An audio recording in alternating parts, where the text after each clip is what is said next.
Because I know it's been a frustrating year for Sam Laporta, but Cynthia, he's starting to come to life now. And this is the perfect opportunity to start him. When I'm looking at how the Lions might attack this defense, especially now that Matt Milano is back, now I am looking at the injury report and there's no Rasul Douglas. There are some other people who are questionable. I don't actually care though because the matchup for Laporta physically is something that I know Ben Johnson will want to take advantage of. So I'm looking at the opportunity here and I'm thinking this is the Sam Laporta game script. And by the way, they're inside, so it's going to be totally fine. Oh, it's going to be a score fest. And I know Amari Cooper is catching passes from the quarterback that was voted the most overrated player in the NFL this offseason.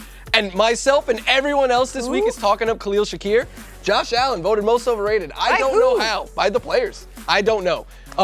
But I think Amari Cooper, what he did last week is going under the quietest 14-target game ever. He had a first read rate on 44% of the throws. The Lions are top 5 in every stat allowed to wide receivers. So you're starting Shakir, but I also think you're starting Amari Cooper. If Josh Allen wins this game, he's the MVP probably. Right. Yeah, no, he's the most overrated whoever voted on him for being... Players voted on that. Which players? It was only the guys who were around in the summer, checking their emails. It's like when comedians don't like Carrot Top. You know what I'm saying? Carrot Top has How been can you not like out. Carrot Top? He's been selling He's out. not scary at all. There's a battle here in Keystone State. You know If what we were in I'm the saying? Premier League, they'd Hey. call it the Keystone Derby between the Steelers and the Eagles. Don't It's besmirch the Carrot Top. Steagles rank. That's right. The It appears that A.J. Brown and Jalen Hurts, have they made up, or does it even matter? It doesn't matter. Can you catch a football? Maybe. It feels like Brock Purdy probably gets along with Deebo Samuel, or at least he used to. He doesn't catch the football. A.J. Brown does catch the football. And one of the things when you talk about this Eagles offense, Jalen Hurts gets a lot of touchdowns. Gets a ton of touchdowns, but still, A.J. Brown is still targeted a ton in this offense. 6+ targets. 5+ receptions in 4 of his last 5 games, 65+ receiving yards in 8 of his last 10. It's not like he's hurting for production. I feel like this is overblown. I just feel like he wants a few more touchdowns, but it's like, bro, you're not Trey McBride. You're still getting opportunities. Settle down. Just go out there and win football games, Eagles. Which wide receiver has ever been like, it's cool, I'm getting It's it now. cool. I have enough targets. Michael Irvin. Please pass them along to someone else. Meanwhile, speaking of throwing the football to somebody else, there is a tight end that does score touchdowns named Grant Calcaterra. He scores touchdown. He had his first ever career one last week against the Carolina Panthers, but getting more opportunity, obviously, in the wake of the injury to Dallas Goedert. And I'm just trying to make this whole thing of him being the calculator stick. We had it yesterday when we compared him to the Porsche Carrera. Porsche Calcaterra. Oh, I kind of like that too. So we rev up the my Calcaterra, get him into your lineup. It's definitely deep sleeper vibes. You need him to score a touchdown. But look, the Steelers have given up back-to-back games with double-digit fantasy points to tight end, so it could possibly happen. You listen to the raps on the hype train. You should know more than anybody. I mean, I'm busy pantomiming, so I'm just listening for key buzzwords so that I can figure out what random moves to make on the show. Packers and the Seahawks. I don't think we're going to have a repeat of the Fail Mary in this one, but we might be sipping a little Chardonnay, maybe?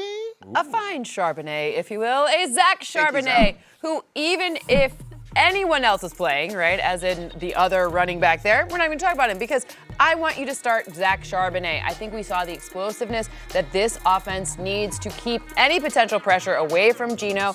This is the opportunity here to kind of catch this Green Bay defense off guard. Not that I don't like the other running back. I like him. He went to Michigan State. We're good, but you're still going to want to start him. Are we not allowed to say his name? No, I don't know why.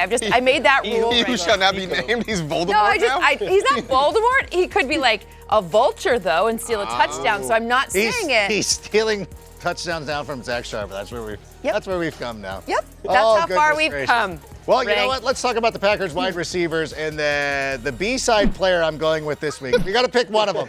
All right, it's going to be Christian Watson, who's shown a little bit of consistency in 2 of his last 4 games. Now, typically, he saves his biggest games for the Detroit Lions, and then he disappears again for weeks. But Seattle's actually allowed a lot of production to wide receivers over the last month or so, or actually an extended period of time. They've allowed 10 receiving touchdowns to wide receiver since week 5. That's tied for the 8th most in the NFL. So I don't necessarily love this, but if I'm picking one of the Packers receivers, I'm going with Christian Watson. Yeah, Christian Watson, who will rise up and give you a big game, especially because we haven't seen a whole lot of Jaden Reed in the last few weeks. Is he still there? He's still.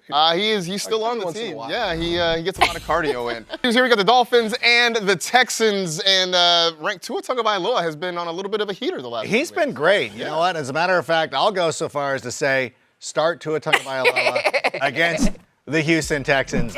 Norman, like you would look at the Texans defense at some points of the season and be like, I don't want to start a quarterback against these guys, but you've been actually able to move the ball against these guys through the air. They've allowed 26 touchdown passes this season. That's tied for the most in the NFL and the second most. And Tua's just been great. He has the second most fantasy points amongst quarterbacks over the last month. We've seen Tyreek Hill get going. Jonnu Smith's been feasting. So I'm fired up with Tua Tagovailoa. Well, speaking of Jonnu Smith, at this point, I feel like he's a must start. On paper, the matchup against the Texans is bad because they're shutting down tight ends. But in the words of great philosopher Smoke and Jay Cutler, don't care. He's been the tight end 1 over the last 4 weeks. We saw last week he went 4 quarters without a catch. Then he goes 344 to touchdown in overtime to walk it off for the Dolphins.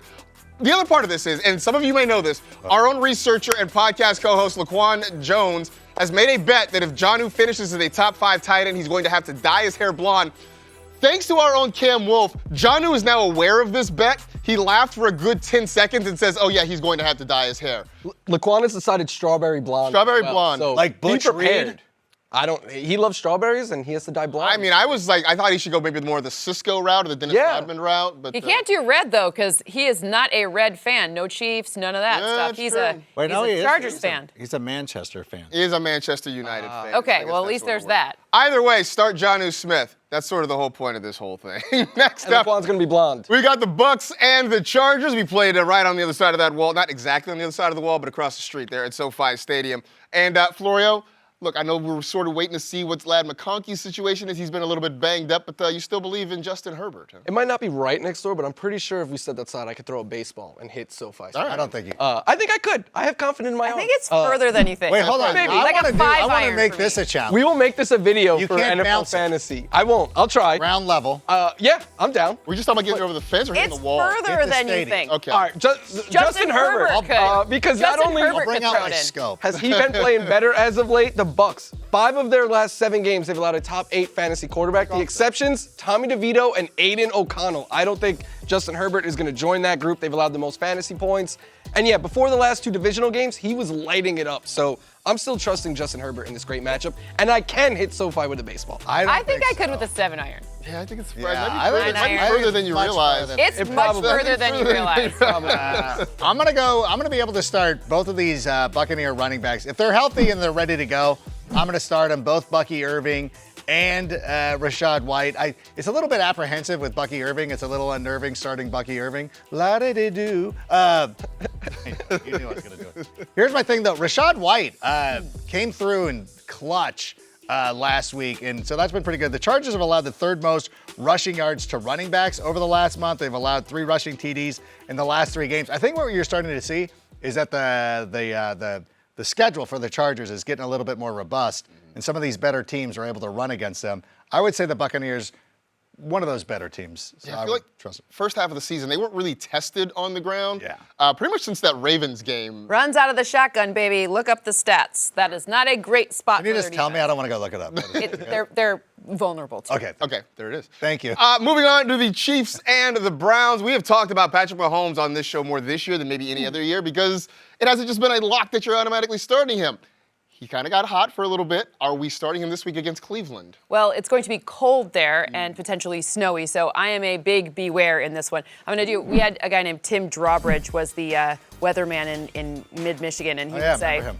it's high of 39 degrees and increasingly becoming snowy as the day goes on. By the time the game starts, it should be nice and frosty. So that is a fear for me, especially against Myles Garrett, who lines up against their new left tackle, who allowed 2 sacks last week, which, by the way, Mahomes only got sacked 3 times last week, which was better than the 5 that he'd had in the 2 previous games. So I'm just a little bit scared of that, especially in the snow. I'm sorry, I'm stuck on Tim Drawbridge. Isn't that? I thought for sure great it was name. a fake name. I mean, It's not. I asked fantastic. Really? He's no Johnny Mountain. Dallas Reigns. He's no Johnny Dallas Mountain. Reigns has the best color skin, like for Southern Chance California. Summers. Hey, some people are just born to do their job.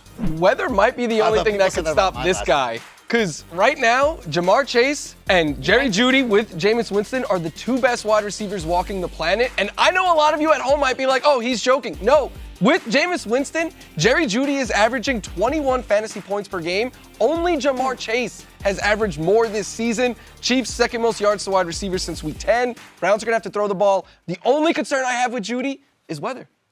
Well, you know he has Tim a lot Drawbridge got a lot to say about He's that. got enough hate in his heart to keep him warm, regardless of the circumstances. At Oh, I least, love it. At least when the Broncos are on the other side.